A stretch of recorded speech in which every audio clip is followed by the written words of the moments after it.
Okay. Right.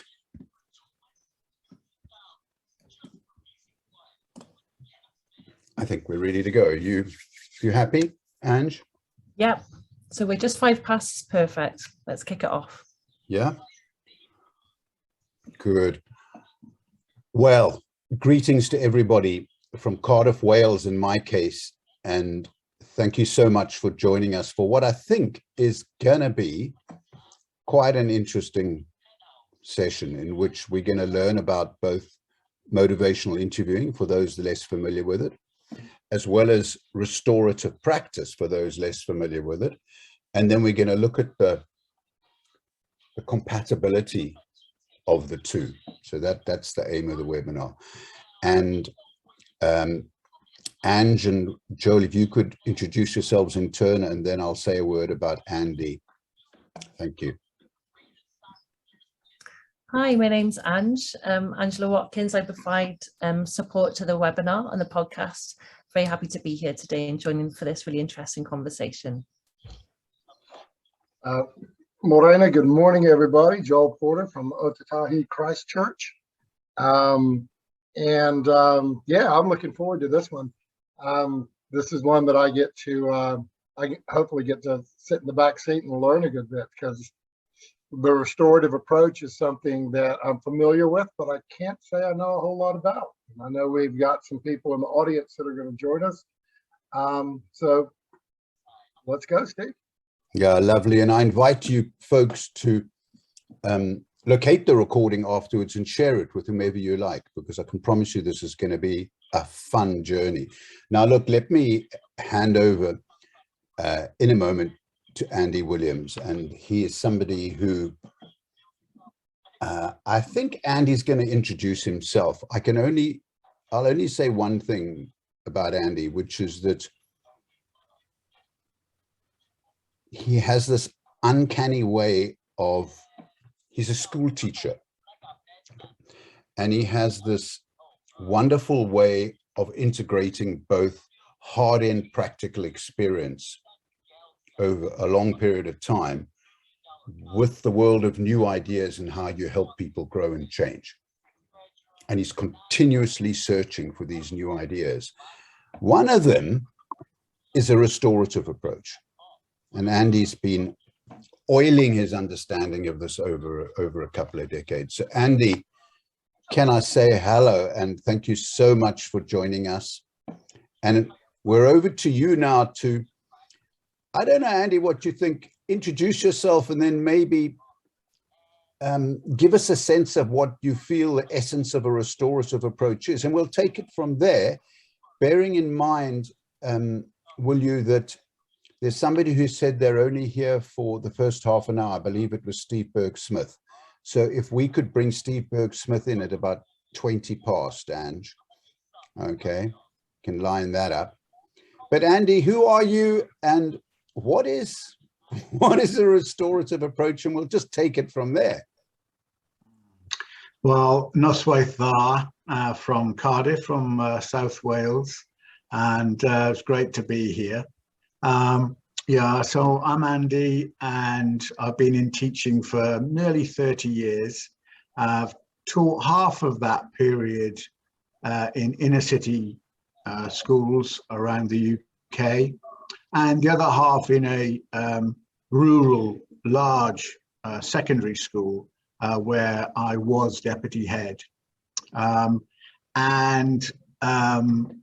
Now I work as a consultant, working across local authorities, mainly in Wales, exploring how restorative approaches can be implemented within large organizations.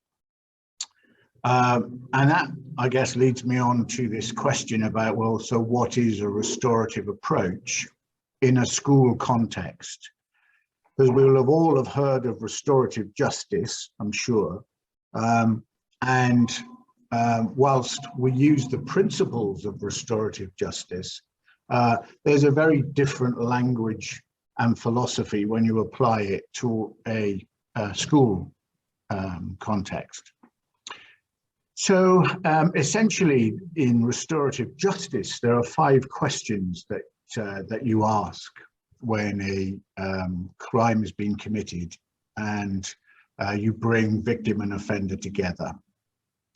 And what restorative approaches in schools does is it takes those 5 questions and it develops them into principles that guide behavior development for all pupils. So let me just explain that in a little bit more detail. The first question is what happened. So essentially, that question is asked because you're genuinely interested in that young person's perspective. Now that automatically is a paradigm shift in thinking, because schools can mirror the criminal justice system in that they ask what happened, who's to blame, and what's the punishment. So it's a mirror of the criminal justice system. So essentially that first question has shifted the paradigm, the thinking, to you're a valuable member of this community, so I'm interested genuinely in what happened. The next question involves a young person reflecting on what they were thinking and how they were feeling before and after that conflict. The third question is around impact. Now, in a traditional mindset, you ask what happened, who's to blame, what's the punishment? Well, in this restorative mindset, the third question is not about punishment. This is now about impact. So an important question is, so who's been affected? And that again allows a young person to reflect on the number of people that have been affected by the action. The fourth question is, so what do you need in order to repair the harm? And that's asked of the person who's been on the receiving end of the inappropriate behavior, as well as the person who's perpetrated it. And then finally, the fifth principle or fifth question is, so how do we together ensure that this doesn't happen again? And so in a school context, the highlight is on relationship. And that for me is where one of the similarities with MI is it puts a real emphasis on relationship being the key determiner of change.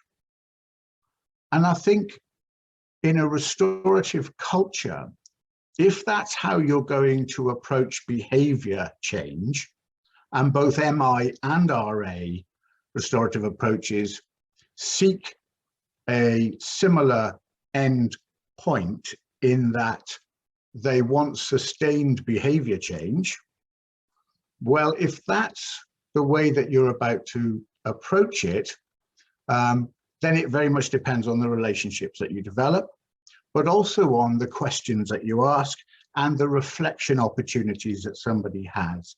So they come up with the reasons for wanting to change the behavior.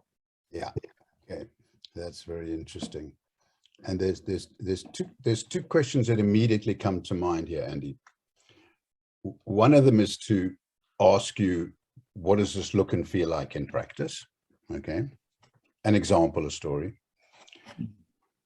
But the other, which is in a way quite profound, which is you're describing almost like a methodology when I happen to know, because you mentored me for years when I wrote a book, on MI in schools, that this is not just about how you deal with problems. This can be a school-wide approach to helping young people thrive. So my 2 points are, one is an example. The other is, hang on, this is a broader thing for you. This is not a method or a technique, No, and that's a good question. Let me start with the second one, if I can, about culture.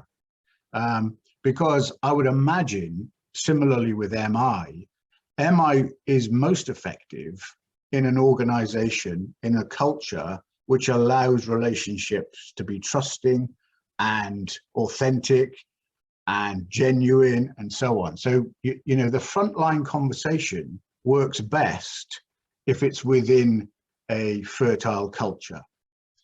And exactly the same is true of restorative approaches. So if you take those 5 principles I've just talked about, first of all, you would ask within the culture, how important is it that people have a voice, that they're able to tell their story, that they are able to share their perspective within the learning in the school environment and within classrooms? How often are they encouraged to share not just what they think, but also how they feel about certain learning classroom topics, science, music, drama, art, so that it becomes normative practice within the culture. It becomes second nature that you talk about the cognitive and the affective in learning. Thirdly, you talk with ease about the impact of learning on them, and you draw the learning out of their experiences. And fourth, it's about meeting needs and finding the unmet needs in young people so that the learning is tailored and personalized.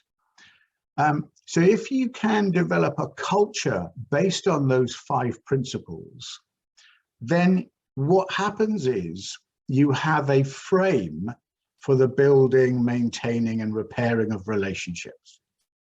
Now that, over a period of time, will change culture, because your systems will align with those principles, your systems of teaching and learning, behavior rewards, all the rest of it. And then your structures will start to change, the way that you deploy staff and resources. So that leads to a culture change, which allows for, when a young person has a conversation about something which has happened, which is severe and which has caused harm, then they'll be able to talk freely about how they felt, about what happened, about what they need. But the important point there is it has to be cultural. Otherwise, if restorative approaches is used just for behavior management, well, then young people will parody the answers to those questions, and it doesn't take root in the organization. It's almost stands apart from the way the things are done in the school. And I would imagine the same is true of MI in organizations that allow relationships to be trusting and authentic. So I'll give you an example very quickly of a young lad who was looked after. He was 13 years of age, took a cup from the canteen and was throwing it around the car park with his mate on a Friday afternoon. And his mate didn't catch the mug, and the mug went through the back window of one of the member of staff's cars. They smashed the back window. You can imagine the emotion that was going on that Friday afternoon. Now, one way of dealing with that is pretty simple cause and effect. The person whose car it was wanted me to exclude the young person and go down a very punitive route. And it would have meant time out of school and so on and so forth, you can imagine. But I asked the person, the member of staff, if they would just allow me to take a very different approach. So essentially, I said, we still need this to have the same outcome. We need this to not happen again. So we're both on the same page here. But how we get to that point, we can use very different methods. Pressing a button on exclusion is the easier, and I can do that this afternoon. It's not going to be good for the child, it's not going to be good for you, and so on. So we had a restorative conference. And in a restorative conference, first of all, you talk to the individuals, the young lad, and to the member of staff, and you prepare well for this conference so that as a facilitator, I wasn't going to be surprised by anything they said. And you ask those 5 questions. So what happened? Not because punishment's coming down the line here, but I'm genuinely interested, what happened? And then you really get an understanding of what went on in that Friday afternoon, and how that young lad felt when the mug went through the window, how he'd felt since, how he was frightened to come to school, how home hadn't been particularly pleasant, how, and so on. Now, in the meeting itself, I asked those questions, and the member of staff was able to face the young lad and say exactly how that incident had affected him and his family and that car, which was one of the most important things in his lives. And he really took care of and pride in that car. And then the young lad had an opportunity to talk about the impact on him and how he felt this situation should be resolved. And he came up with a letter that he'd written to this member of staff's wife, who couldn't go to hospital because the car was out of action. And he decided, with some support, that he should pay the excess of the insurance. £75 it was. And he paid every penny. Now, at one point towards the end of the conference, the member of staff said, oh, because he had tears in his eyes, this member of staff, having heard this lad's authentic, genuine recollection of what happened, an exploration of the impact. And he said, oh, don't worry, we'll leave it there. Let's draw a line. But that wouldn't have held him to account. It wouldn't, you still have to have accountability. So in this culture, it is still high accountability, and high boundaries, but there's also high care and support. So the young lad was supported in getting a job in a local chip shop, and he paid every single penny of that £75. Now, most importantly, going back to relationships, those two people are still 10 years on very good friends. Now, they wouldn't have been had I have gone, probably wouldn't have been had I have gone down a punitive route. The cost of going down a punitive route, if that lad, like so many statistics tell us, had become disengaged, disconnected with school, felt that he wasn't part of the community, and ended up in a young offenders organization, would have been hundreds of thousands of pounds to the local, to the economy. As it happened, the way that we dealt with it and the sustained behavior change of that young lad, who went on to get his qualifications at 16, is immeasurable. Now, that's just one example. And yes, it does take time. It does take time, but then behavior is learned. So if behavior is learned, well, then shouldn't we be putting in as much time into behavior as we do to our academic subjects? So that young people know that school is a place where you learn to get it right. And they know that there's a community that looks out for you and that catches you and that allows you to fall, but doesn't allow you to fall too far. And that for me is the difference in a restorative culture as opposed to a punitive culture. Now, yes, go ahead. It does depend, and what I felt is a lonely journey, because in many schools, the bottom line of academic achievement is credentials, how many GCSE qualifications you get. Now, if that is your bottom line, and if that's where your emphasis is placed, well, then rewards and punishments work well in that kind of culture. Now, I was swimming against the tide because education, I believe, has swung too far towards that marketization of learning, where it's a means to an end. And simple cause and effect, rewards and punishments, lends itself to getting kids to be compliant in a classroom where the learning is predetermined and it's simply a case of knowledge eating. If you shift the paradigm and you look at what I think is real learning, which is dialogic and co-construction of knowledge, well, actually restorative approaches is perfect for that type of learning, which is facilitative and done with. And so there's this paradigm shift, I think, in the way that we see learning in school, and that includes behavior. Yeah. Behavior is not separate. So failing a maths test or making a behavioral mistake are both opportunities for learning. Sure. Yeah.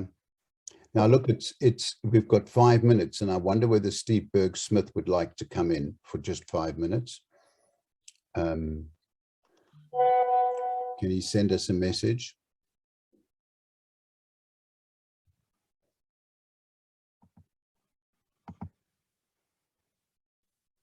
And I see Rich Rutschman from Chicago is with us, and he is just the most He would be someone to talk to for sure. wonderfully. Steve, the floor is yours for 5 minutes to chat to Andy and the rest of us.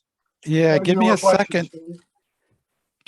Give me a second here. I don't have my regular camera plugged in, and I want to have that in the works. Andy, first off, it's good to see you again. The last time I saw you was at a Montreal Canadiens hockey game. I don't know, 5, 6 years ago. Yeah. So it's good to see you. Thank you. You too. Sorry that I'm not prepared here. Hopefully that is the trick. Oh, that's much better. Yeah, so I had one question, Andy. I didn't catch the fourth question. What is the fourth question? The fourth question is around needs. So what is it that you need in order to move on? Right. And that's quite a difficult question. Yeah. For any of us to answer. So again, it's important that the learning in the school is very focused on young people being able to express what they need from other people to learn at their best. So it just mirrors good learning for me. Well, thank you for clarifying that. What I want to add is that my wife and I were actually the recipients of a restorative process after our home had been burglarized. Whoa, did I just lose you? No, you're fine. Okay.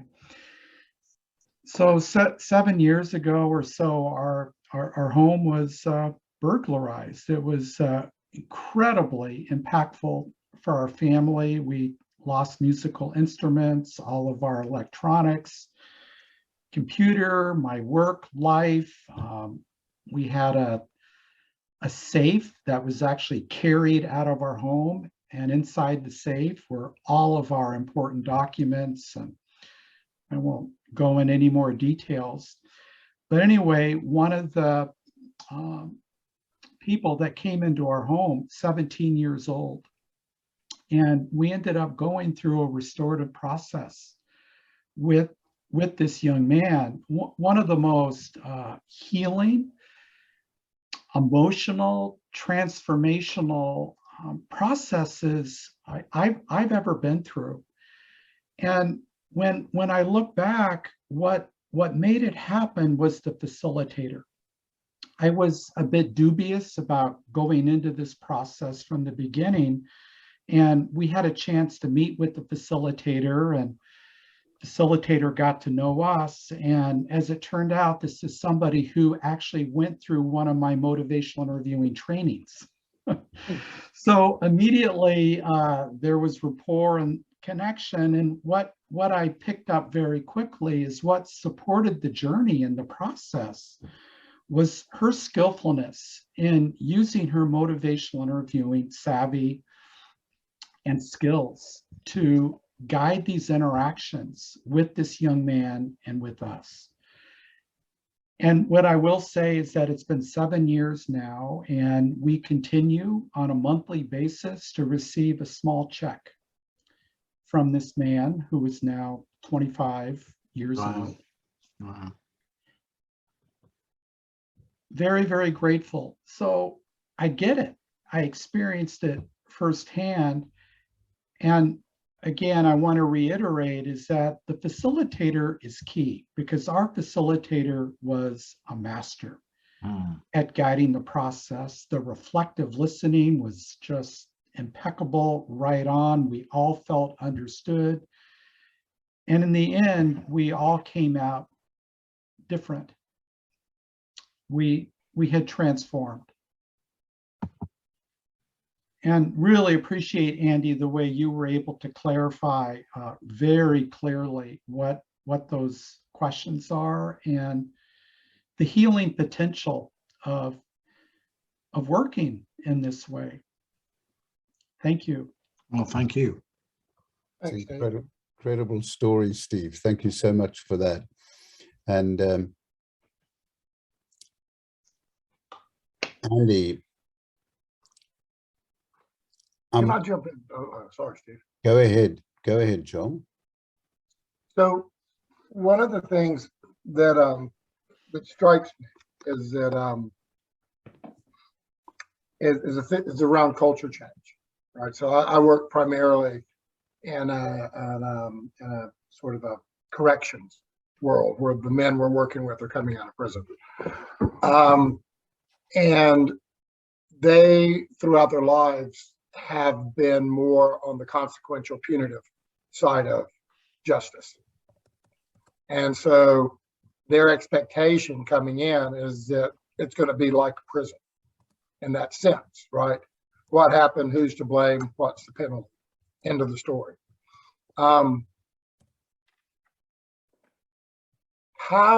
What are some foundations that need to get laid within an organization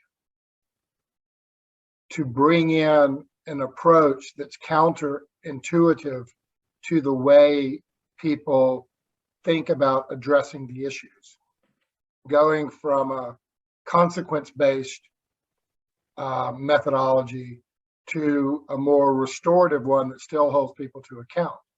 So case in point, just the other day, we had one of the fellows in the center had put down his drink can and walked away, and another guy walked over, poured some in a glass, drank it, and walked off. And a staff member observed this, and he did this in front of a bunch of people. And there was a conversation that this is stealing. And there were people on the staff that wanted to send him back to prison for drinking some of this guy's Coca-Cola. And the guy who took it from didn't really care. So talking about swimming upstream, I'm swimming upstream, sometimes with a boulder tied to my feet. And it's a real challenge because not only is it ingrained into the men coming in what their expectations are, but several of the workers look at this as a violation of a cardinal rule. And once cardinal rules are violated, you push the button and you send them back to prison, which is the most expensive intervention we could possibly use. Yeah, thanks, Joel. I think what was, from my perspective, important was the mindset of staff around, first of all, the purpose of education and learning, and that behavior is learnt. And so some young people will take longer than others to learn how to get it right. And very similarly to learning French or German, or in Wales, Welsh, some kids pick it up straight away for all kinds of reasons. Others just take longer and longer. And some make mistakes, and they just need more support and guidance. But so there's this sense of a mindset around what the purpose of learning and education is. And then whether or not and that aligns to school vision, and also the set of values that underpins the organization, and whether those values are shared by the people who live and work there. And that includes how we as a community support the development of all of our children with empathy and compassion. And those for me were really important aspects of the change process. But there was also something at the beginning which needed to happen, And that was the question of, well, what's the urgency for change? Why are we changing? And what was, you know, when you looked at the hard data and the soft data, my God, there was a need for change. You know, there were young people being excluded, placed in detention, referring to youth offending, and so the data, both hard and soft, was flashing to us to change.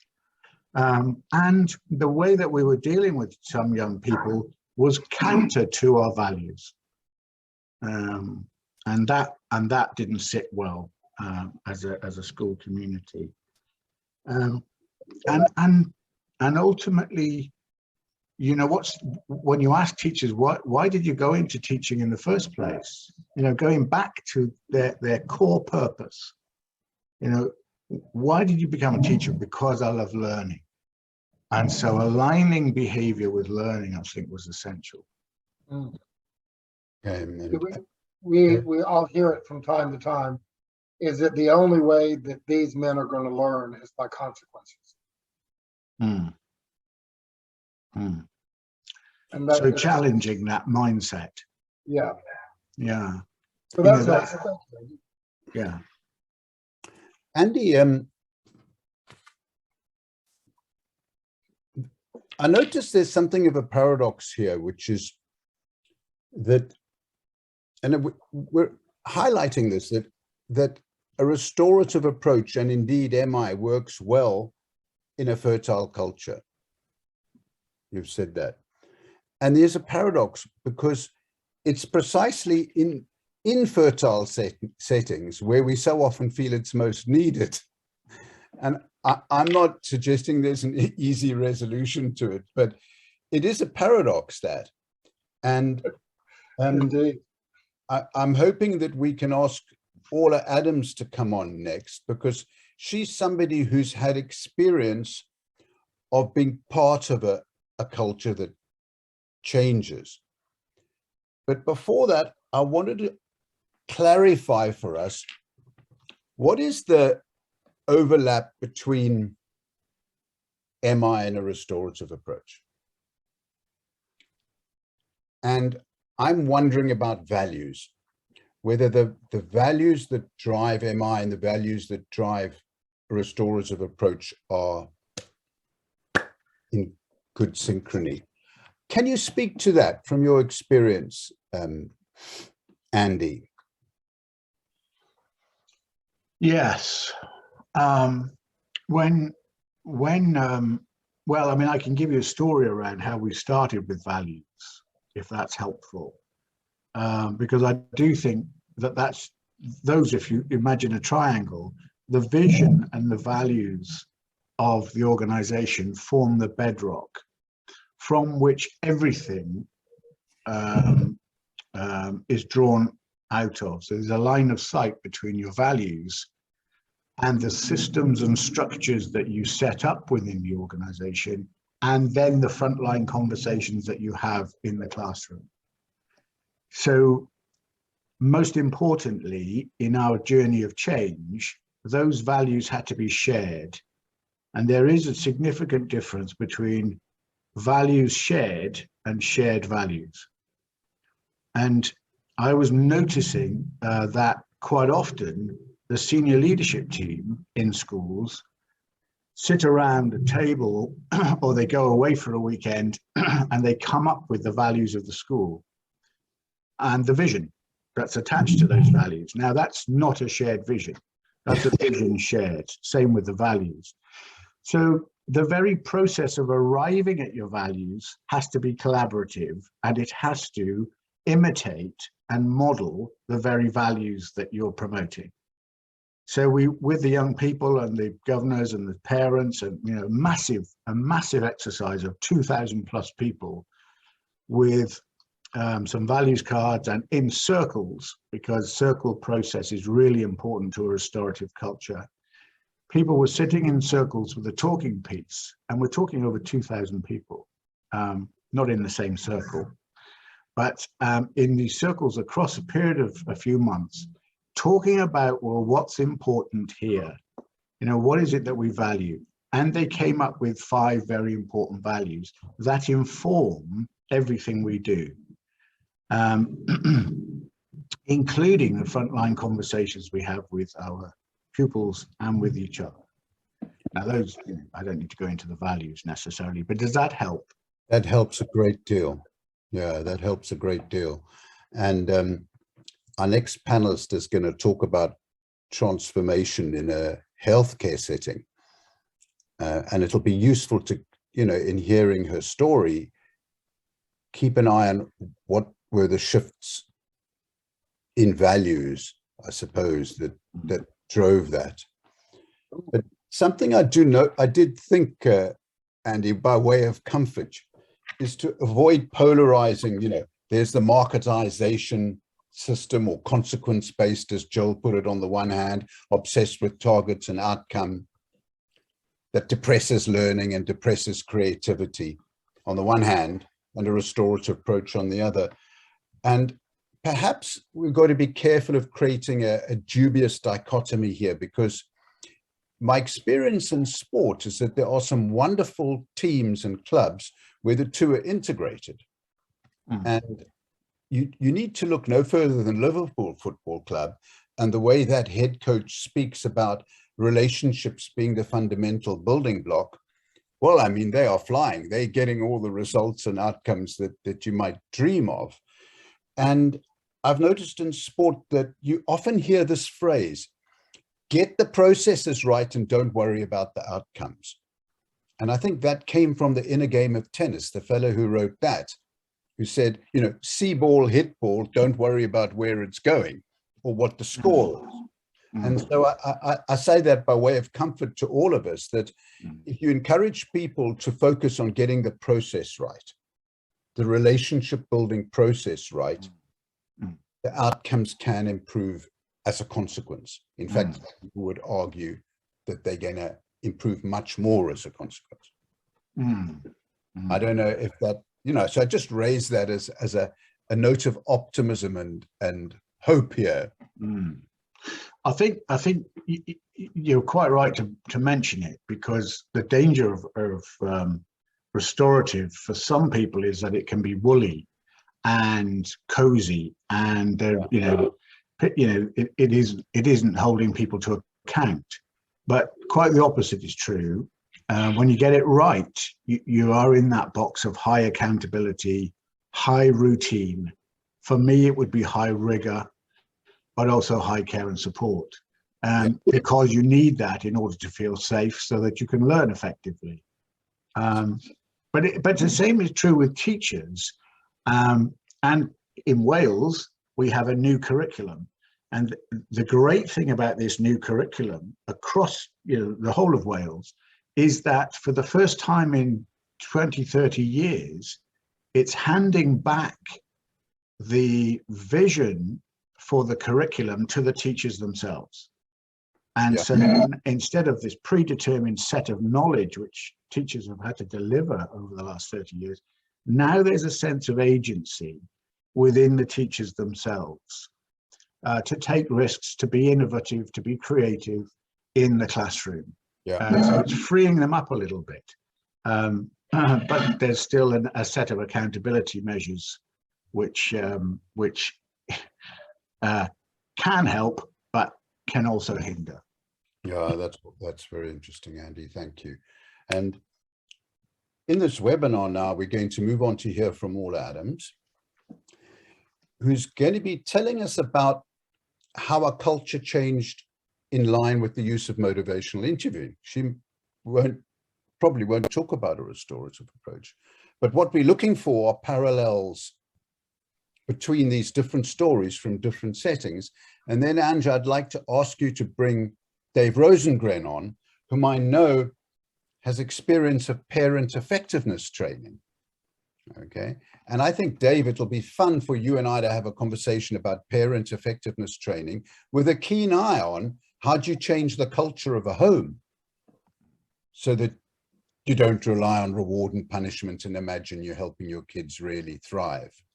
So we've moved from criminal justice to education, now to healthcare, and then to the home. And on each occasion, Andy will come back to you for comments. Does that sound? Yeah. Does it sound a bit wild? No, it's great. Okay. Orla, won't you introduce yourself? How lovely to see you. And if we just give you 5 minutes or so to tell us a story. Fab. Thanks, Steve. And thanks for inviting me along again. I know I've talked about our department and the work I do quite a few times, and people will have heard this before, but it's always a pleasure to share our journey and story. And I obviously coordinated wardrobes with you tonight, Steve, didn't I? I was going to say something, Orla, but I decided not to. The connection. Anyway, I will carry on. So my name is Orla. I am a dietitian in Cardiff, in Wales, in the UK, and I've been qualified since 1998. So came from a training in clinical dietetics that was very much about assess people for their problems and deficits, and then you tell them what to do and how to do it, and you will fix them, and you will have these great impacts on people's lives. And I quickly discovered that with the use of the skills that I was trained in, is that this didn't happen. I always felt like people were trying to give reasons not to change. I tried every tactic I could: fear, persuasion, encouragement. Nothing had a real impact. And then it started to impact on us as dietitians in our department. We felt ineffective, we felt frustrated, we didn't particularly want to work in the chronic conditions lifestyle side anymore. I was almost veering towards private practice and industry and to leave the NHS. And that was heartbreaking because I wanted to work in healthcare and support people with change. And so that's what brought us to motivational interviewing. And it wasn't me alone, it was the department felt it. I heard it in all my colleagues, not just in dietetics, but across the therapies. So physiotherapy, occupational therapy, speech and language, you could hear it from us all. So when I started to learn MI, started to use it in practice and see the impact really quickly with even just the basic spirit of it and some of the very basic skills that I was practicing. And then I started to share this with colleagues and say, wow, the reaction from people when I change what I'm saying and how I say it is quite phenomenal. You know, these conversations feel so different. I'm actually quite excited about clinics. I don't sit with my head in the desk in between appointments anymore and just think, what am I doing this for? So I didn't say to my colleagues, right, we must all do this. I think we should all learn MI. This is what we must all do, and start to be evangelical about it. They could just hear that it was different in me. And so I started to share the things that I had learned. My colleagues started coming to trainings and with Steve and Cardiff, and we started to support each other with learning.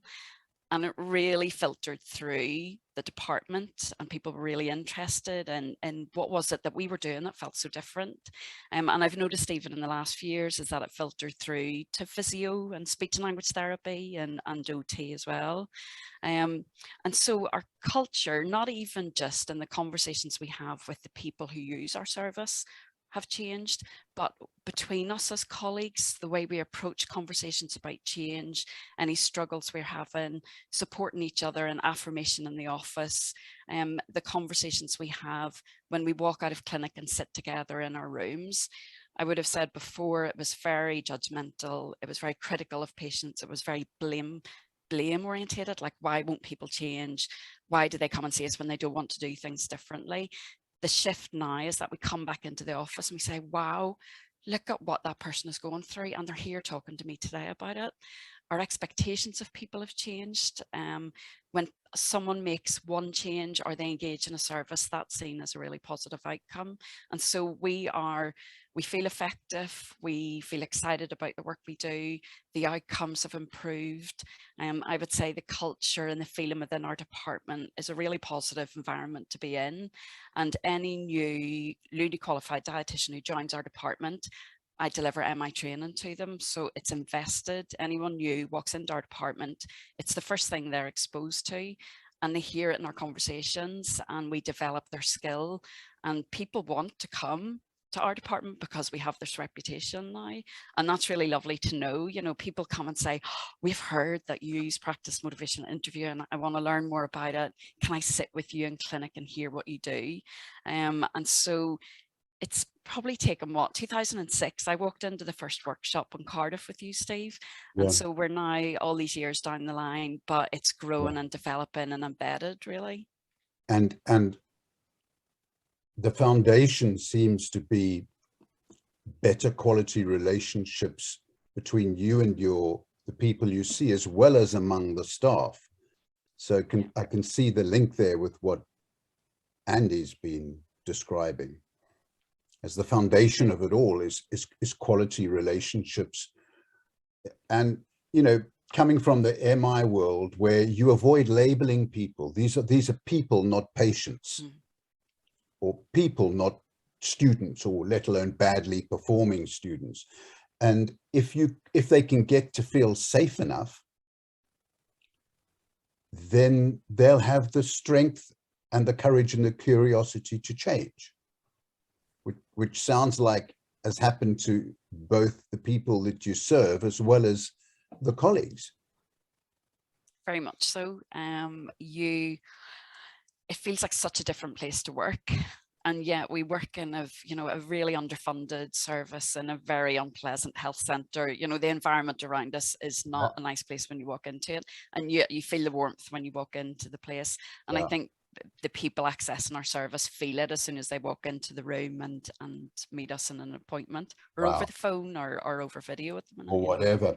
And we're going to ask Dave Rosengren this question in a moment. You know, what does it feel like to walk into a home that has these qualities? Because I think there's going to be a link there. But Orla, thanks so much. Hey, we're going to keep the show moving. Hey, and Andy, after a comment from you, I'm going to ask Ange to bring Dave Rosengren on, and then Ken McMaster after that. And then if we've got a chance, the wonderful Rich Rutschman, who will talk about adventure games with children and how they are aligned with everything we've been talking about. Rich, sincere apologies if we don't get to you. I've got my eye on the time. So Joel, is it okay if I be a bit of a bossy boots and ask Andy for a couple of comments and then Dave? Would that be okay? Absolutely. Okay. Absolutely. I'm really enjoying listening. Okay. It's quite a tight schedule, but I feel like it's going to be it's a worthwhile shower. It's a warm shower. Andy, a couple of comments, and then if you could bring Dave Rosengren on, and lots of love. Hey, Orla, we'll see you soon. Eh? Bye. Thanks, Orla. I really enjoyed listening to that story. And one thing that was coming up for me was in a restorative, having a restorative conversation with somebody. In our heads, we have these 5 questions. And I guess in MI, you have the skills and the processes that are in the back of your head. And it's sometimes a real issue that it can become across as quite contrived and done too. And the kids can see through it. Sometimes they said, yeah, unless it's cultural, this kind of stuff, then the kids say, oh yeah, I know what you're going to ask me next, sir. You're going to ask me how I felt. Yeah. So I would imagine sometimes that happens in MI where they say, oh, now you're going to ask me an open question. Is that a danger? Well, they give you answers. People give you answers that they think they want you to hear. Yeah. You get that an awful lot. I mean, you get that an awful lot, Andy, you do. So they parody the process. And that was an issue in restorative schools where they just used it for behavior management. So you only ask me how I'm feeling when there's been a fight. And the kids can soon see through that because it's not authentic and they don't have the language. And the parallel there with what Orla was saying is that you can't just practice MI in isolation, but like you might a restorative circle, that you want to listen to your colleagues, and then things converge in an authentic way. Okay. And in the world of sports coaching, authenticity is a very important concept for coaches who struggle to balance all the demands that they're faced with. But I'm not going to talk about sport just yet. No. But take us into the world of the home. I mean, Dave Rosengren's going to come on now. He's completely unprepared for this, and he knows I know him well enough to know that he thinks I'm mischievous and wacky by doing this. But I know he'll be up for the challenge, and then we'll move on to Ken McMaster.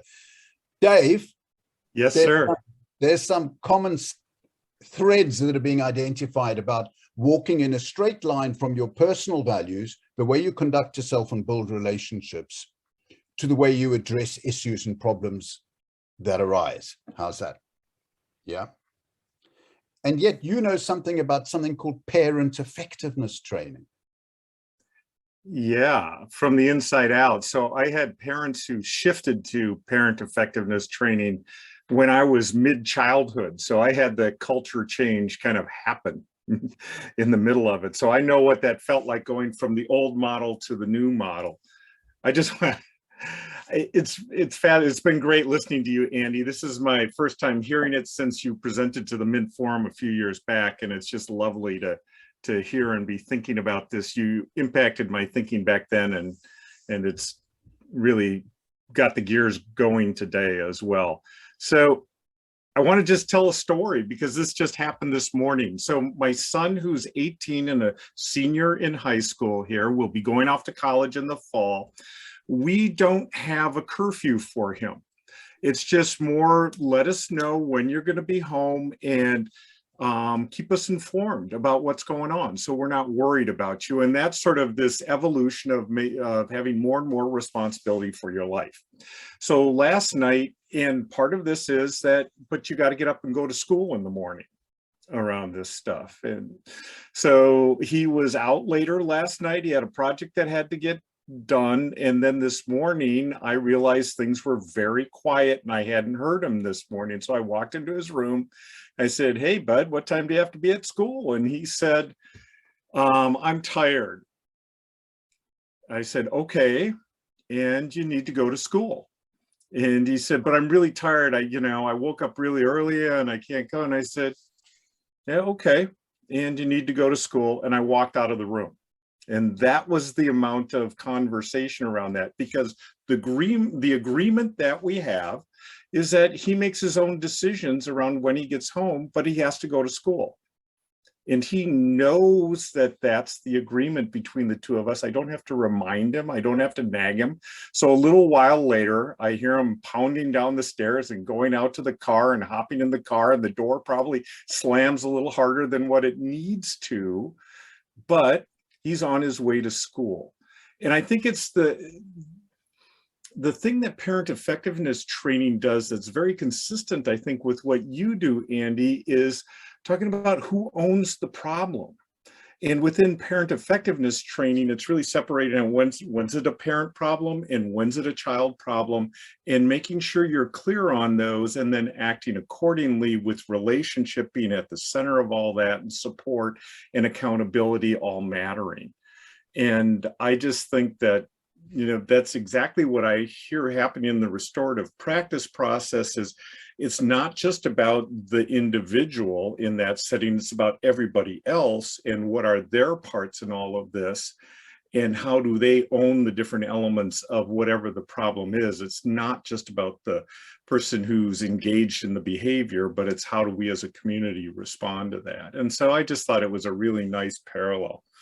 And I just was thinking big picture too, and this is sort of a side, but how much of a lift this is around culture change. And it has me thinking about the whole implementation science, about how do we go from an evidence-based practice that works in one setting and make it work in another, and all of the different elements that have to happen. And the circles you were talking about, how that's one piece, but there's all the other elements around the school, getting the administration on board, the school board in the US, the surrounding community, the parents, all the rest of those. It's really fascinating. So those are my thoughts, and I know you got a lot of stuff to get to, so I'll stop there.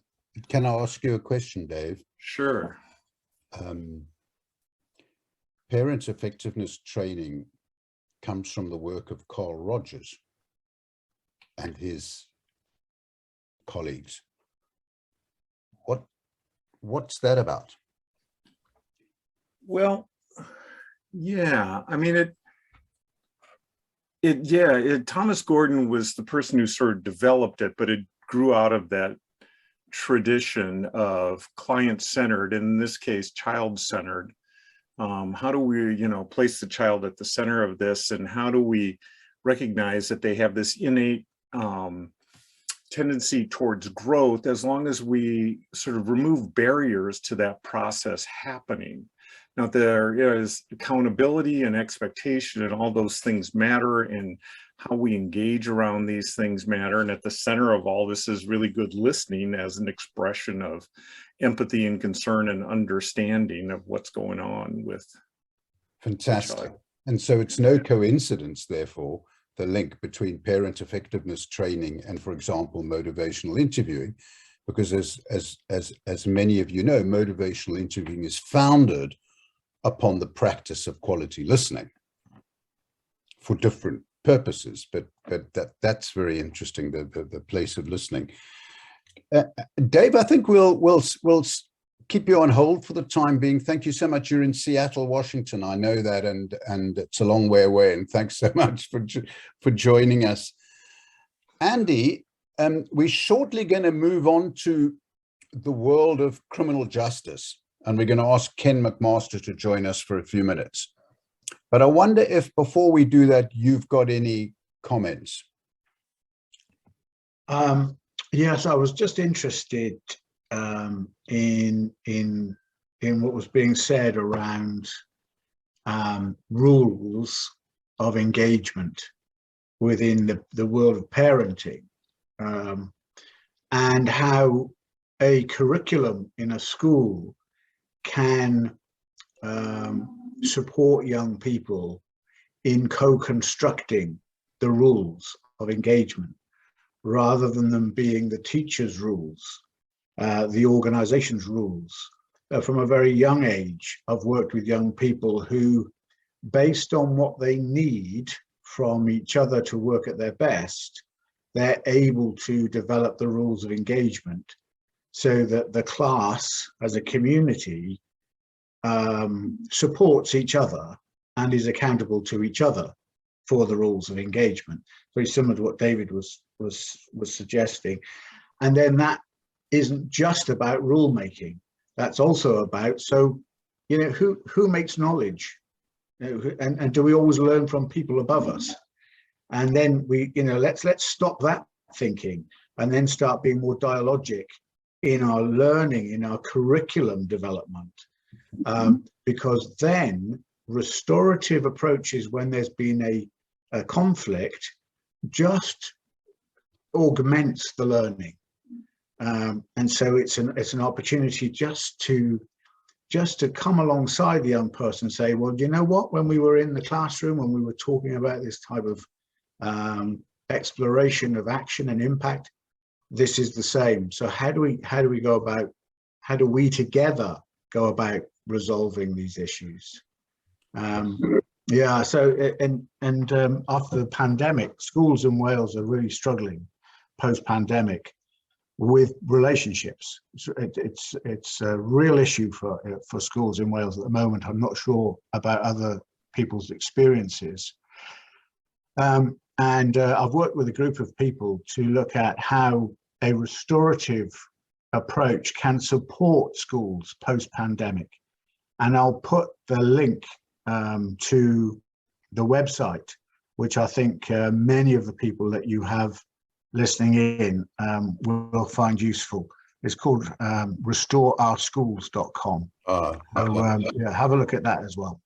Thank you so much, Andy. And it what you've just said has echoes. The idea of co-constructing is a very powerful way of I imagine Dave Rosengren sat down with his son and co-constructed this agreement, right? And it reminds me of an elite football team that I worked with, the coaches, where we sat down with the players and said, look, we want to change the halftime team talk so that it's led by the players and not by the coaches. And we co-constructed it. I was a little bit clever, and we produced a circle time methodology from a restorative practice world. But we did co-construct this with them, and they did practice it during the week. And when it came to matches, they were able to conduct their own halftime, player-led halftime team talk based on feeling safe and respecting and liking each other as human beings, which I can see has got a number of parallels. Now, look, we're crossing the planet to New Zealand, where Ken McMaster. Joel, introduce Ken McMaster, please. I'll only say this, that underneath my pajamas is this wonderful pendant, which Ken gave me 15, 20 years ago. I think it's got some kind of Maori culture significance, but I've never taken it off my neck since Ken gave this to me. So thank you for that, Ken. All right. I think there's a lot to introduce with Ken, but what I'll say is that one of the areas that Ken has been focusing in on years has to do with domestic violence. And he's been directly involved in restorative work with people. So I think Ken might have some experience and some ideas to share. And I'd love to hear you and Andy talk a little bit, Ken, about restorative practice. Yeah, thanks, John, and thanks, Steve, for being here. And Andy, look, it's been lovely to hear your conversation, because, of course, restorative justice is about giving back voice to those who are impacted, right? It's taking it out of that sort of criminal justice process. And it's interesting, when I've been listening tonight, it was this morning for me, I've been reflecting on a couple of pieces of work that I've been involved with. One has been obviously in the kind of family violence area, because if we think about family violence, is often about rupture in a relationship. It's often about disconnection. It's often about isolation. And so the important thing to give voice to those who are harmed is such a critical part of the healing process. Because I think often what we've done is we've sent men off to programs, for example, around behavior change, but then we don't actually bring them back into relationship, because in my experience, most women want the violence to stop, but they want the relationship to continue because they've got skin in the game, you've got children in common, you've got mortgages to pay, all the kind of really life reality things that happen. And so sometimes we have shortchanged in some ways. So one of the processes we've been doing a lot of work around has been this idea of resolution. So how do we bring people, particularly at the end of a piece of work, because sometimes there's some work to do before you do this process. So it's not just a one-off process. It's that idea of once there's been intervention and you've got awareness, you know what some of the impact has been, you've been in touch with that, we can then sit down and have a conversation, because it's about relational stuff. And so it's the ability to actually do healing at that point. And resolution is not necessarily getting back together, but the ability of people to move on.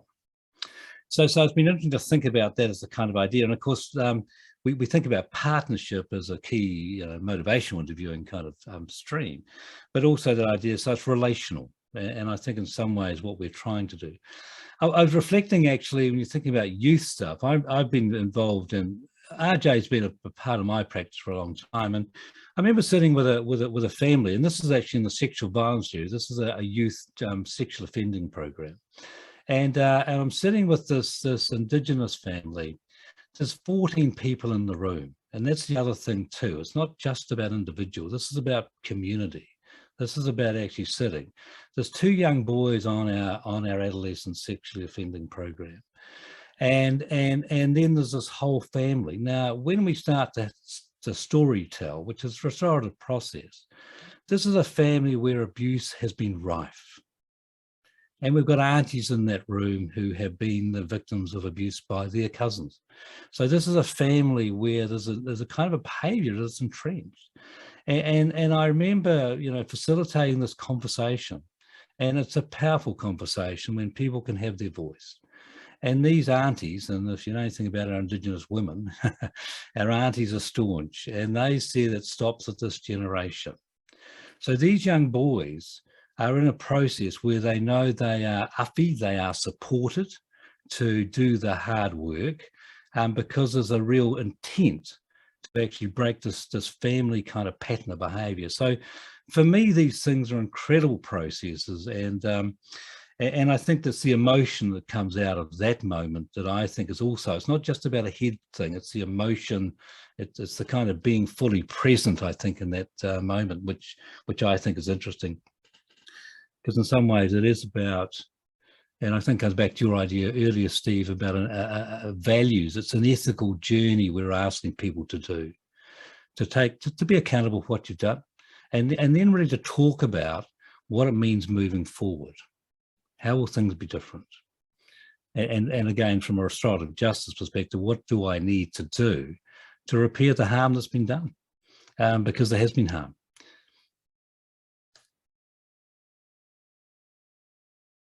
It's super clear, Ken. Andy, we've got a few minutes more with Ken, and then we're going to move on to Rich Rutschman. Nothing much. I mean, it's good to hear that, and the word community resonates with me.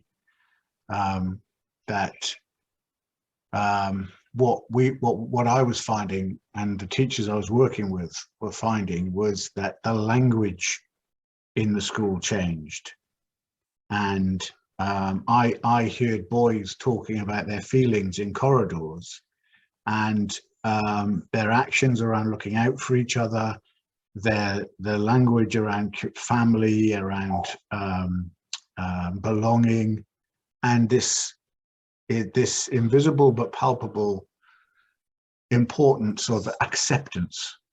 It was just changing the atmosphere of the school. And I think, and the police, interestingly, when they looked at antisocial behavior that had dropped 48% in the community, they came in and they said, I don't know what you're doing, but it's having a hell of an impact on the community. And I said, I just think it's this difference between compliance or community, and compliance gets in the way. And for me, what we're not about in a school is just bringing up kids who comply. As passive learners in a classroom. We want kids to challenge appropriately and be critical, in the right sense of that word, and and be innovative and creative, and be themselves. And I think in a culture which is predicated upon simple cause and effect, rewards and punishments, that gets in the way of so much potential. And yeah, so the word that Ken mentioned there around community and how this approach builds community resonated for me. It's amazing because I suddenly remembered you once invited me to this school and asked me whether I'd like to speak to some pupils, and one of them didn't turn up into the room where we were meant to meet. She turned up late, and I said, would you mind my asking you why? And she said, well, I found another kid crying on a toilet seat in the toilets. And I said, well, would you mind telling me what you did? And she said, yeah, this kid had been abused with the internet and images and stuff like that. And I asked the kid what she wanted to do about it. And I gave her some options, and she chose for me to come after school and meet the kid that had done the harm to her, and just to talk it through. And so I said to her, look, are you a counselor in the school? She said, no. I said, are you a prefect, or are you a leader in the school? And her comment was, no, this is just the way we do things around here, which I found truly moving. Sense of community. That's how we are. That's how we look after, accept each other. Now, look, Andy, in a way, tighten your seatbelt here, because we're going to hand it over to Rich Rutschman, if you could get him on. Rich is in Chicago. And what about the world of adventure games? And how does that link to the development of excellence and equality culture within sports clubs? which, you know, I know there's quite a few sports folk listening in.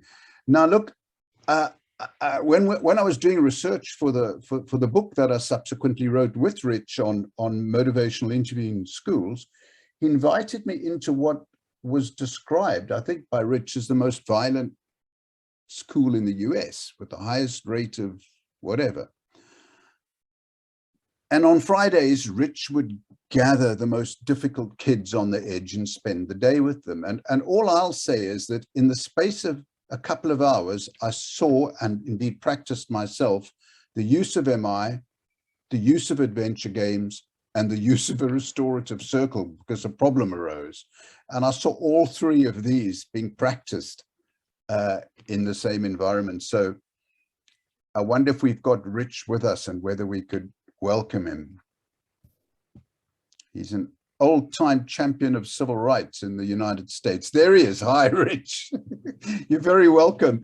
Won't you tell us, Rich, about adventure games and how you see the link between adventure games, MI, and a restorative approach? Well, I think Andy has put it really well as the importance of creating a culture and the relationships that are key to that. And so adding adventure education or experiential education to the mix, and we know that MI works best when combined with other approaches, other evidence-based approaches. And the thing about adventure games, experiential education, is that they're really good at creating relationships, at building community. And so the approach is pretty simple. You create an experience.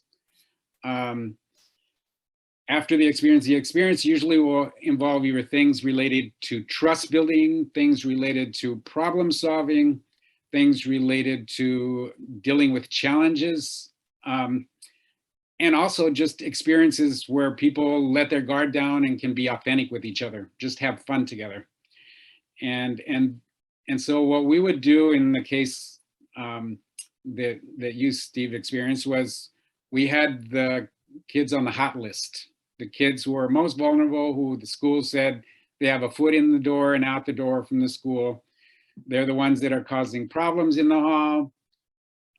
Sometimes we had the kids who's were friends of somebody that had just been shot and killed by another student in the same school. And so now within the school, you had real hatred happening in the hallways. And so we would meet with mostly the victims at first to do this first before we would then, and the school would do the restorative work. So what we do is we have the experience, then we reflect the feelings and thoughts that came up during the experience. So now they're getting practice what they're going to do in a restorative circle. But they're doing it now as an everyday thing. It's like, oh, we just played this game. It's a cooperative game. Now we're going to reflect on or a challenging initiative, whatever it might be. It might be closing your eyes and being led around the room with the another person just holding onto your finger. That's the simple activity it is. For the next 30 seconds, person number one, close your eyes, and that's it. And then you reflect, and you wouldn't believe the kind of learning that can happen in 30 seconds from doing that experience. And then you generalize after everyone shared what it was like, how scary it was. And then it's like, what are some experiences like this where you have to trust another person? That you might, be let off the stage, because we often would be on the stage doing the experience, or maybe it was run into the wall if they're in the gym. And then the final question is, what can we learn from the experience? So it mirrors a lot of what the restorative circle is, and it prepares them for the need for the circle kind of reflections that might come if you need the circle. And then it's also a good tool. I mean, MI gets used because it helps them then get even deeper on a personal level. So they go, all these things go so well together. And I posted the questions we tend to ask. There's an association that's involved with that. So I put that link. And a group that I'm part of called Play for Peace, that's around the world, that does the same kind of work. And if I could ask Ange to post that, I can see it's in the chat. If you could post that to the wider group. But oh, wow, yeah, I forgot to. that's all right, Rich. But wow, what an account of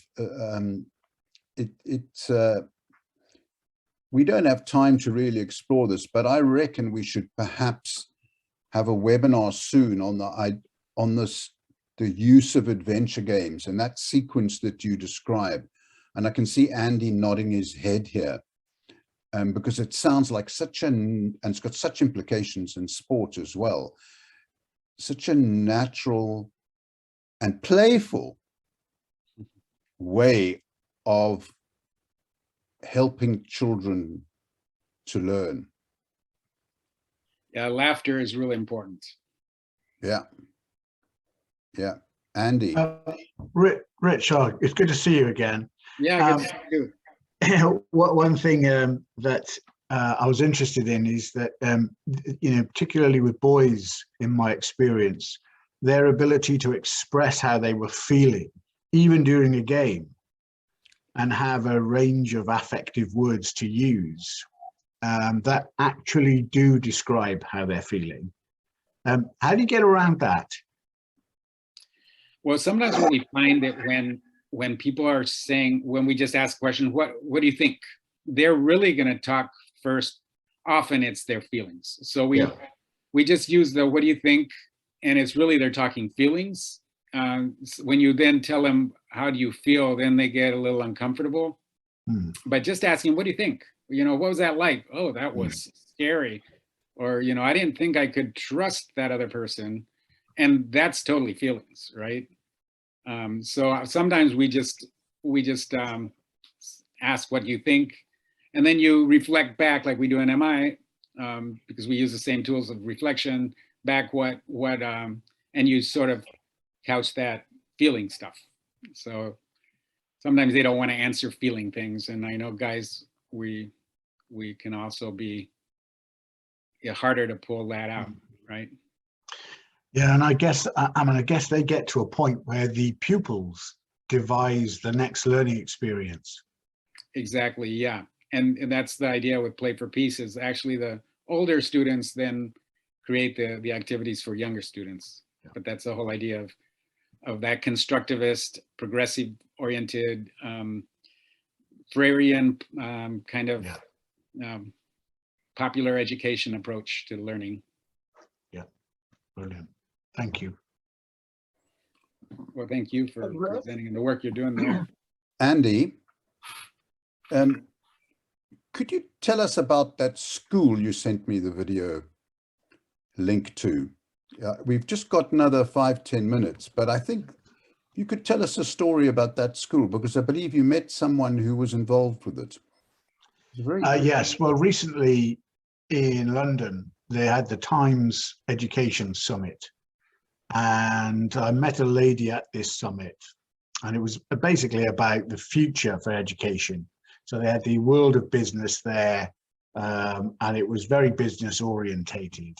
But there was a lady there who is a researcher for the BBC, and she'd put together a film about a school in Doncaster, northern England, and it's called the XP School. And I can send the YouTube link. And this school, their strapline says it all.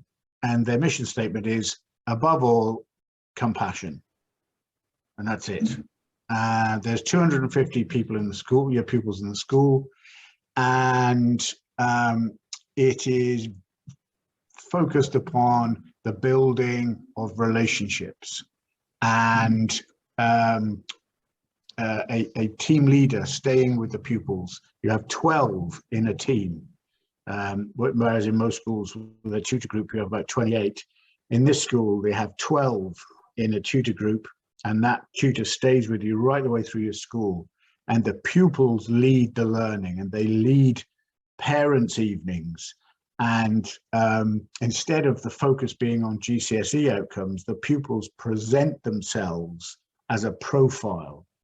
of their abilities, their aptitudes, their characteristics, their potential. And the GCSEs just come in the slipstream of these high quality relationships. Now it's a school that's 12 times oversubscribed. So there's a huge waiting list for people to try and get into this school. And size matters to the leader of this school. It's 250, that's it. And what he says in the film is, but don't let that put you off if you're in a school. The one I was in was 1,800 students. So he said that you can take some of the principles and make them work in even larger settings. It's an extraordinary video. It'll make you laugh, it'll make you cry, it'll make you stamp up and down, it'll frustrate the hell out of you. But you know, you'll want to be there, and you'll want to teach there, and you want to, you know, join up. But I can certainly send a link to you, Angela. Is that the best way forward? And then people can have that link. Thank you. Yeah.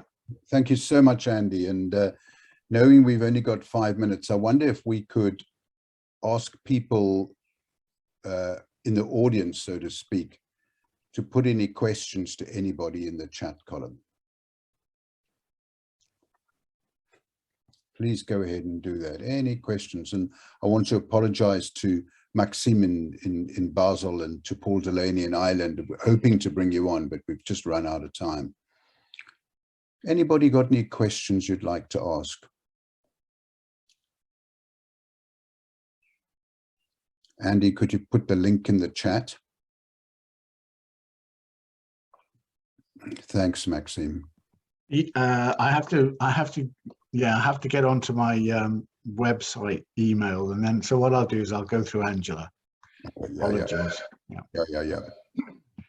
Well, one of the things I just wanted to kind of reflect on is it's been a sheer pleasure listening to everybody, and lots of ideas going on in my head about, you know, what Rich was talking about and translating that to working with adults. Because I think there's some benefit there, and Rich, hopefully I can catch up with you at some point. I can hear your thoughts. But one of the overlaps that happened to me with that listening to everybody and with motivational interviewing is that quite often motivational interviewing is kind of interpreted as a soft approach, and you know, you're letting people kind of, if you're supporting their autonomy, you're letting them off the hook of personal responsibility, that what they choose to do is up to them.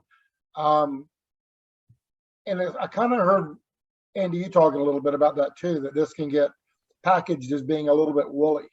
But the reality of it is, when you do MI and you do a restorative approach, and I'm sure it's true with what Rich is talking about, even it has a nice name like Play for Peace, is there's a fundamental element of somebody confronting things within themselves that feel really uncomfortable.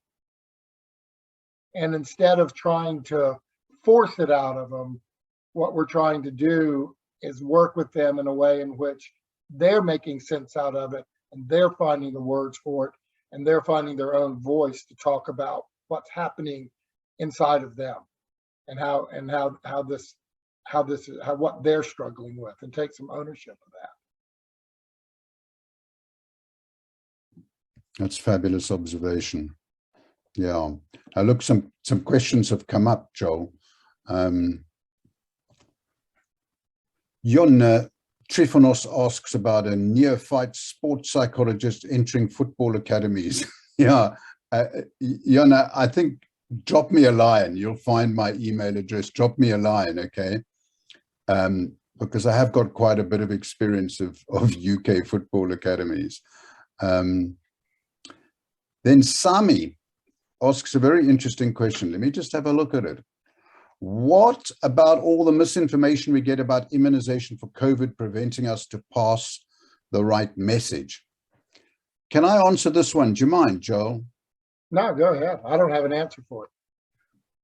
Well, Sami, if you're talking about clinical practice, okay, in talking to people about immunization, I would encourage you to have a look at a module, a free module on motivational interviewing and vaccine hesitancy, which you can get on the PsychWire website. if you're talking about handling misinformation about COVID on a broadest social, in that kind of environment, I don't want to speak to such a huge subject in 30 seconds. Perhaps all I'll say is it is of very little value to correct wrong thinking in other people. It's not an easy route to take, and it's not a wise route to take. And there we see a relationship between what works with an individual in the use of MI and what works in a broader social and political context. To tell people they're wrong, the way they think, and they should think this way, is a recipe for disaster. That's all I'll say there, Sammy. Listen, John Cunningham asks, can someone enable the ability to save the chat? I think Angela will look into that, and if possible, she will. Yeah, we can do that. You can do that. Tina and Dave James asks, would this approach, do you think, have an impact of, I'm going to leave this one to you, Andy. Would this approach, do you think, have an impact on youngsters in school who may have substance use disorder? It often starts when they're young at school and can get them into trouble. Don't I know? Wow, I've seen a lot of this. How would you support someone in this situation?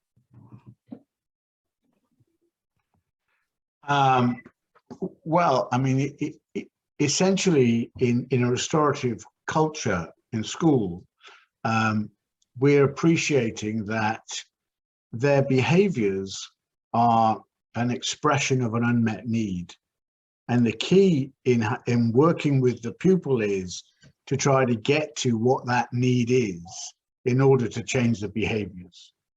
So it's very much around relationships of trust and listening to understand what's happening for this young person, so that they feel the need to engage in certain behaviors. And a realization that sometimes this is a slow burn. It takes time, and it's not a quick fix. Pardon the pun. And I'd also say that there's a very good evidence base for using motivational interviewing in this circumstances. I'm just looking at the chat column, folk. Sammy wants a link to the free video, and I'm not sure what I'm on it, Steve. Thank you, my brother.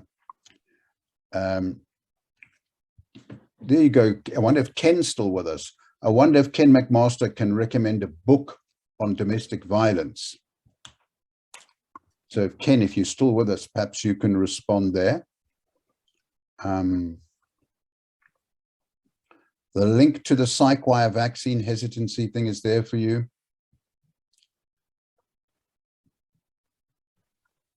And Maxime asks a question that I think is really quite a challenge, which is how do we scale all these beautiful approaches? Because they are so linked, aren't they? We've seen some fantastic links. I see so many wonderful things currently in scientific work as well as in trainings, but most of them don't end up in the mainstream, in the main reality tunnel of our civilization. How can we change this? And it's a hell of a subject, Maxime, and I'm not even, we've run out of time and I can't begin to really address it. I can only say that I feel very hopeful when I hear stories of schools like the ones Andy's indeed worked in, and this new school he talks about. What I saw in Rich Rutschman's school was scalable and incredibly impressive in very, very difficult circumstances. And if you're a bit of a sport nut, Maxime, have a look at Seattle Seahawks or Liverpool Football Club. It's scaled up there, and it requires leadership and leaders who are prepared to really co-create with folk and then clarify values and walk the talk. Yeah, that's one of the things that really stood out to me, Eddie, and everyone when you were talking, was that when you are trying to implement motivational interviewing, restorative practice, whatever it is, into a wider system, there are so many moving parts, and it's not the the motivational interviewing that's going to change culture. It's the people that change the culture. And you have to get it. You have to realize it's going to take time and it's going to be a struggle, but you have to get people buying into it on a values-based level. And they have to believe it. That's right. And as Orla said, people have to have the experience. They have to experience it, not just on a cognitive level, but in their hearts as well. Now, look, folk, it's 5 past the hour, and Andy, can I thank you particularly for giving us your time like this evening? It's been fabulous, and we've got a recording now, and everyone will receive a copy of it. And please do share it, as well as have a look at the wonderful link to the Restore Our Schools project that Andy's been involved in. And to Rich, thank you, and to all the others who've contributed. And just for everybody for showing up and joining the conversation with us. This has been wonderful, Steve. And you've done a great job piloting the ship through all of these different twists and turns in conversation. So it's been good. I've learned a lot, and I'm really appreciative of the comments in the chat and what everybody's brought to the conversation. And we usually hang out a bit longer. Yeah. But so people can join us or whatever. But there's some lovely comments in the chat column from people. Thank you so much. Yeah. So, but meanwhile, please feel free to leave us, particularly you, Andy, because we'd love you to stay. But thank you, Andy. Oh, welcome. Thank you. I've put the link to the school in the chat. Brilliant. So I managed to work that out. Yeah, good. Oh, lovely. Thanks very much. Bye. Hey. See you next time, Andy. Wow, that was fun. Yeah, I'm just looking at the chat column. I think bye-bye, Ken. Thank you so much for joining us. Ken will be worried that I'm doing this work with the New Zealand Defence Force with Ken. I have to be up in Auckland today, and he's going, I hope Joel gets on the flight. Oh, really? So you're working together, the two of you? Yeah, we work together from time to time. So do feel free to head off. I will. I've got my eye on the clock. Okay, good. Because Nadia says, are we taking other questions? Go ahead, Nadia. Absolutely. We got Richard here, so feel free to ask Rich some questions.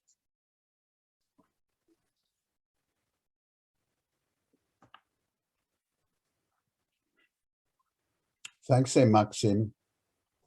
Take care, hey. You too, hey, Paul. I'm sorry we never got a chance to bring you on, man. There was a question earlier on where somebody had asked about doping in sport, and that that it's not something that people own unless they get caught. But then there's also a lot of the people get caught, go on and do it a second time.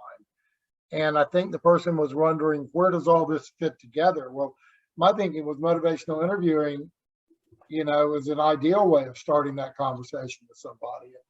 It's not uncommon for people who are trying to get away with something to not come forward to their doing it, particularly if there's it's going to put their career in jeopardy, or there's going to be a consequence. Well, you do need boundaries, I imagine. Yes. And clarity about consequences. I think Andy and Rich would probably say that. But to simply rely on punishment, as opposed to some kind of restoring conversation, would seem a great pity. I don't know, Rich. It just creates resentment. Yeah. Yeah. And Absolutely. Dropouts. So my focus was, how do you prevent dropouts? So we know that. Yeah. My focus is, how do we prevent these guys going back to prison? Exactly. That's the easy solution, is discharge them back to prison. So all right. So Nadia had a question, right? So how do you address it? How do you address it when you're dealing with an adult child with addictive behavior where both parents aren't on the same page? someone using this model and one is not?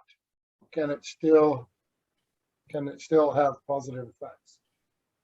It's an incredible question. I did wonder that when Dave Rosengren was talking, because I thought about my own various families that I've been involved in. And parents are often different, you know, and it's so important for parents to be their authentic selves, because otherwise kids will see straight through it. But I don't know. I think it does call for, ideally, for parents to talk through these things so that they co-create with their children what the ground rules are and how things are going to be.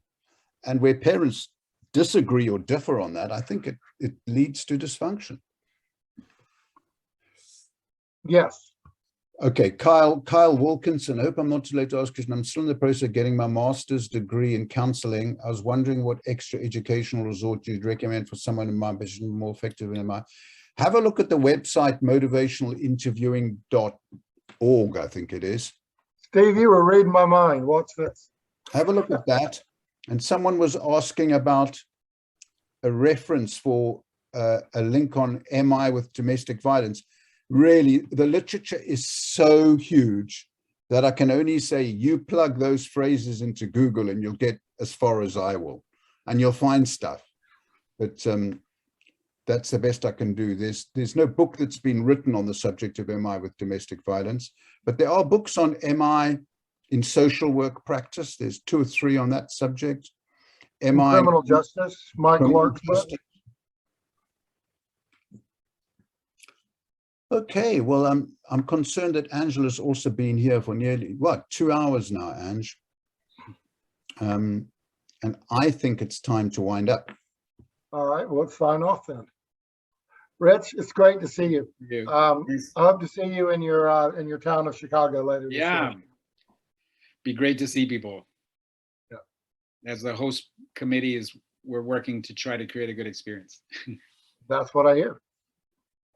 Cool. Okay, everybody. And we've still got 30, 40 people online, but I'm going to now pull the plug. Take my pajamas to bed. All right, Steve. All right. Thanks, everybody. Thanks so much, Joel. And thank you so much for keeping things going, moving forward. Always a pleasure to see you and work with you. Steve, my brother, I will talk to you down the road.